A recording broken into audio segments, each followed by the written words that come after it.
Hi, இன்றைக்கி நான் ஒரு இன்ட்ரெஸ்டிங்கான ரெசிபி உங்களுக்கு நான் செஞ்சு காட்ட போகிறேன்.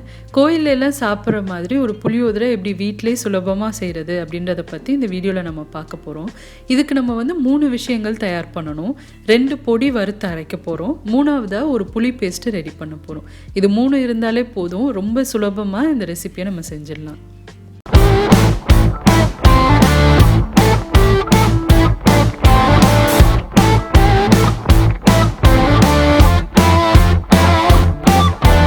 நம்ம புளியோதரைக்கு தேவையான புளி பேஸ்ட்டை ரெடி பண்ணிடலாம். அதுதான் நம்மளுக்கு கொஞ்சம் டைம் எடுக்கும். அதுக்கு இங்கே ஒரு கடாய் சூடு பண்ணிவிட்டு 100 ml வரைக்கும் நல்லெண்ணெய் சேர்த்துக்கோங்க. நல்லெண்ணெயில் பண்ணிங்க அப்படின்னா தான் புளியோதரை டேஸ்ட்டாகவும் இருக்கும், கெடாமையும் இருக்கும் உங்களுக்கு.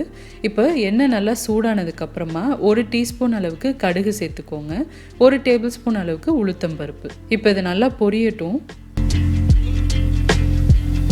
இப்போ நல்லா பொரிஞ்சதுக்கப்புறமா 1 டேபிள் ஸ்பூன் அளவுக்கு கடலைப்பருப்பு நான் சேர்த்துக்கிறேன். இப்போ இதெல்லாம் நல்லா செவந்து வரணும். இப்போ நான் இதில் வேர்க்கடலை இந்த டைமில் சேர்க்கல. சாதம் கிளறப்ப தான் நான் தனியாக வறுத்து அதோடு சேர்த்துப்பேன். அப்போ தான் நல்லா உங்களுக்கு கிறிஸ்பியாக இருக்கும். நீங்கள் தேவைப்பட்ட இப்போ கூட வேர்க்கடலையை சேர்த்துக்கலாம். இப்போ இதெல்லாம் நல்லா செவந்துருச்சு. அடுத்ததாக ஒரு 5-6 காஞ்ச மிளகாவை உடச்சி வச்சுருக்கேன். இது உங்களோட காரத்துக்கு ஏற்றாப்புல நீங்கள் சேர்த்துக்கலாம். அடுத்ததாக கொஞ்சமாக கறிவேப்பிலையும் சேர்த்துருக்கேன். இப்போ இதெல்லாம் நல்லா பொரிஞ்சதுக்கப்புறமா 1/2 டீஸ்பூன் அளவுக்கு பெருங்காயத்தூள் சேர்த்துக்கோங்க. அடுத்ததாக ஒரு 1/4 டீஸ்பூன் அளவுக்கு மஞ்சத்தூள் சேர்த்துக்கலாம். மஞ்சத்தூள் எண்ணெயில் சேர்த்திங்க அப்படின்னா புளியோதரைக்கு நல்ல கலர் கொடுக்கும். இப்போ இதை ஒரு வாட்டி நல்லா கிளறிட்டு நம்ம அடுத்ததாக புளி கரைச்சி வச்சுருக்கோம். புளி நல்லா ஒரு பெரிய சைஸ் லெமனை நான் தண்ணியில் ஊற வச்சு கெட்டியாக கரைச்சி எடுத்திருக்கேன். எப்போவுமே புளியோதரைக்கு மட்டும் நம்ம புளி தண்ணியை ரெடி பண்ணுறப்போ கொஞ்சம் நல்லாவே கெட்டியாக கரைச்சிக்கணும். ரொம்ப தண்ணியாக கரைச்சிட்டோம் அப்படின்னா உங்களுக்கு ரொம்ப நேரம் ஆகும் அது கெட்டியாகி வர்றதுக்கு. அதனால் கெட்டியாக கரைச்சிட்டிங்க அப்படின்னா ஒரு 20-25 நிமிஷத்துக்குள்ளே உங்களுக்கு தயாராகி வந்துடும்.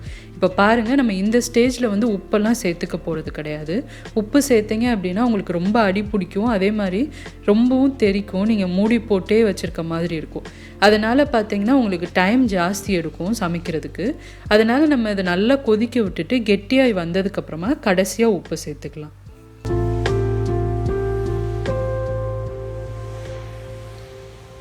இப்போ ஃபஸ்ட்டாக பொடி அரைக்கிறதுக்கு ஒரு பேன் சூடு பண்ணி அதில் 1 டேபிள் ஸ்பூன் அளவுக்கு கடலைப்பருப்பு, 1 டேபிள் ஸ்பூன் அளவுக்கு உளுத்தம்பருப்பு, 1 டீஸ்பூன் அளவுக்கு மிளகு, இது 3ஐயும் சேர்த்து நல்லா வறுத்துக்கோங்க. வறுப்பட்டதுக்கப்புறமா கொஞ்சமாக கறிவேப்பிலையும் சேர்த்து வறுத்துக்கோங்க.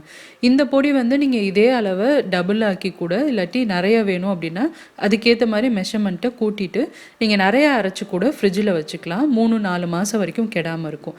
புளியோதரை பண்ணுறப்பெல்லாம் நீங்கள் புளி பேஸ்ட் மட்டும் தனியாக ரெடி பண்ணி இதோட கலந்து ஈஸியாக செஞ்சிடலாம்.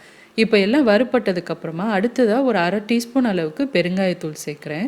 இப்போ இது எல்லாத்தையும் நல்லா வறுத்துக்கோங்க. வறுத்துட்டு ஆற வச்சுருங்க.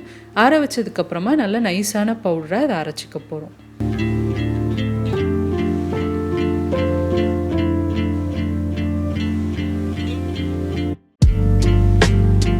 இப்போ 2வது பவுடர் நம்ம ரெடி பண்ண போகிறோம். இந்த பவுடரை நம்ம சாதத்தோடு தான் கிளற போகிறோம். அதுக்கு இங்கே ஒரு பேன் சூடு பண்ணியிருக்கேன். அதில் 1 டேபிள் ஸ்பூன் அளவுக்கு கொத்தமல்லி விதை சேர்த்துக்கோங்க. இது நல்லா செவந்து வர வரைக்கும் வறுத்துக்கோங்க.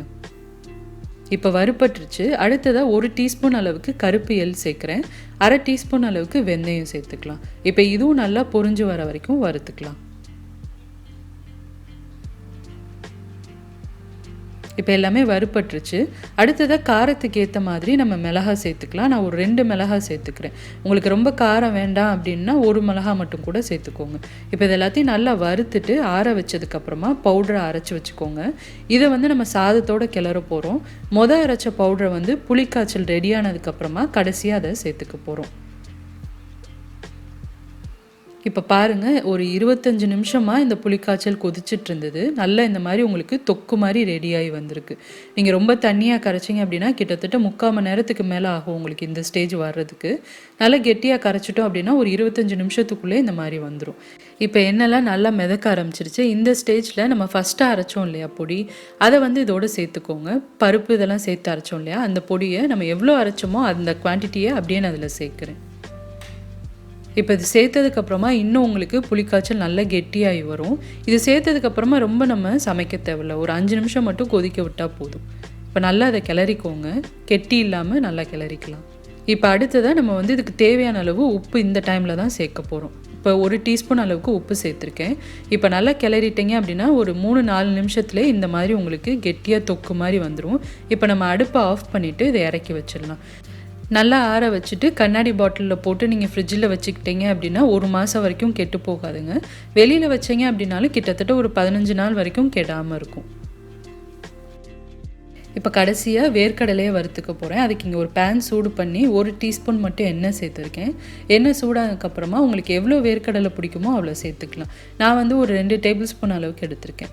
இதை நல்லா வறுத்துட்டு நம்ம சாதத்தோடு சேர்த்துக்க போகிறோம். இப்போ எல்லாமே ரெடியாக இருக்குது. நம்ம சாதம் கிளறிடலாம். நான் சாதம் பாருங்கள் வடித்து எடுத்து வச்சுருக்கேன். வடித்த சாதம்னா உங்களுக்கு நல்லா இந்த மாதிரி உதிரியாக வரும்.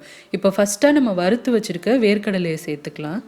அடுத்ததாக 2வது பொடி அரைச்சோம் இல்லையா, எள் இதெல்லாம் கலந்து அந்த பொடி வந்து இதில் சேர்த்துக்கிறேன். இது வந்து உங்களோட டேஸ்ட்டுக்கு ஏற்ற மாதிரி நீங்கள் சேர்த்துக்கலாம். நான் 1 டீஸ்பூன் அளவுக்கு சேர்த்துக்கிறேன்.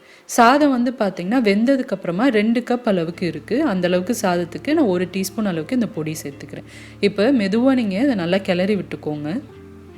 சாதம் உடையாமல் மெதுவாக அதை கிளறிக்கலாம். இப்போ பொடி நல்லா கலந்துருச்சு. இந்த ஸ்டேஜில் வந்து நம்ம செஞ்சு எடுத்து வச்சுருக்க புளிக்காய்ச்சல் இதோட சேர்த்துக்கலாம்.